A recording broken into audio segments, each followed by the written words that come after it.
Salut, c'est Trado. Voilà ma vidéo de mise à jour pour Alcatel-Lucent pour faire plaisir à un généreux donateur. Alors nous allons commencer par une analyse journalière. Alors là, chaque bougie correspond à une journée de cotation. La séance d'aujourd'hui est une séance quand même qui ne passe pas inaperçue puisque nous engrangeons près de 8% de hausse soutenue par une bonne recommandation. Et d'ailleurs, nous avons ouvert sur un gap. Si on zoome un petit peu, on voit qu'il n'y a pas eu de cotation entre le plus haut du 25 mars et le plus bas du 28 mars. Ça correspond à un gap.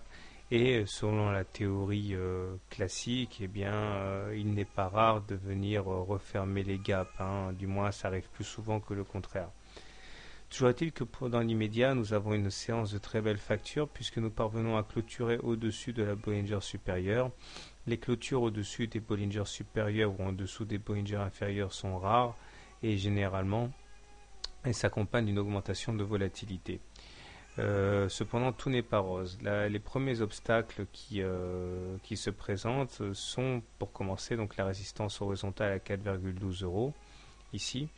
Et on voit que si nous avons effectivement transpercé en séance le plus haut de 4,12 qui correspond donc au plus haut du 7 mars, en clôture, par contre, on a sagement regagné la partie inférieure au 4,12.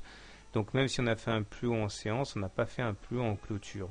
C'est malheureusement suffisant pour inscrire des divergences baissières, à la fois sur le MACD, sur le stochastique et sur le momentum, puisque sur ces trois indicateurs, nous n'avons pas fait de plus bas sur les cours, sur les indicateurs, alors que nous en avons bien fait sur les cours.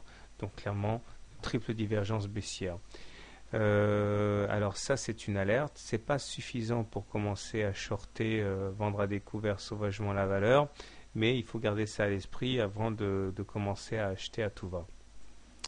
Il demeure que les signes positifs ne manquent pas. Comme je l'ai fait figurer sur le graphe, on voit que nous sommes à l'intérieur de deux graphiques haussiers, de deux canaux haussiers.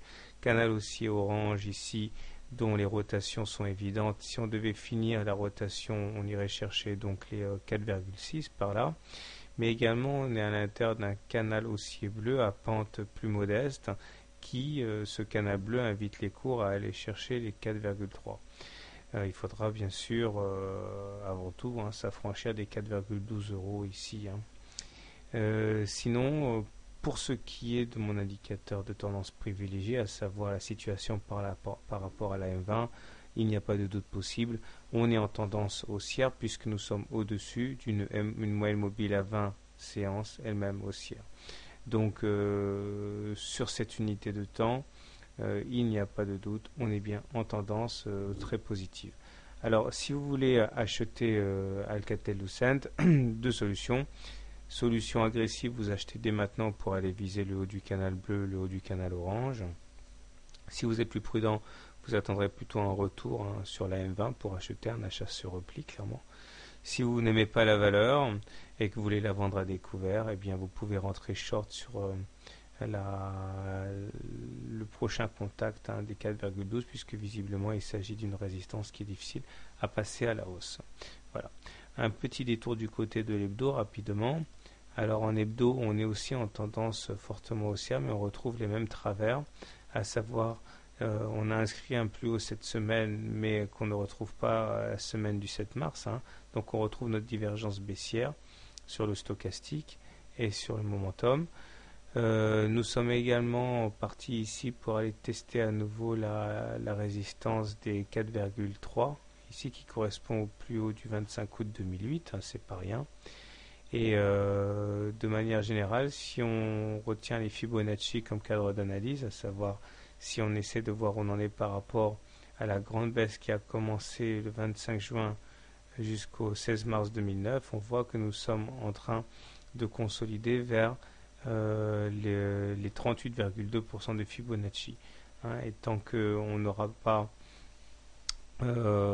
casser le niveau inférieur, à savoir les 23,6% de Fibonacci, la destination la plus probable est d'aller chercher à terme les 4,67 correspondant au niveau des 38,2%. Voilà. Donc pour faire simple, en daily, en journalier, on est en tendance positive et en hebdomadaire aussi, puisque nous sommes au-dessus d'une M20 croissant. Bonne soirée, bon trade et à bientôt. Et n'oubliez pas de vous abonner à la newsletter gratuite pour recevoir les mises à jour.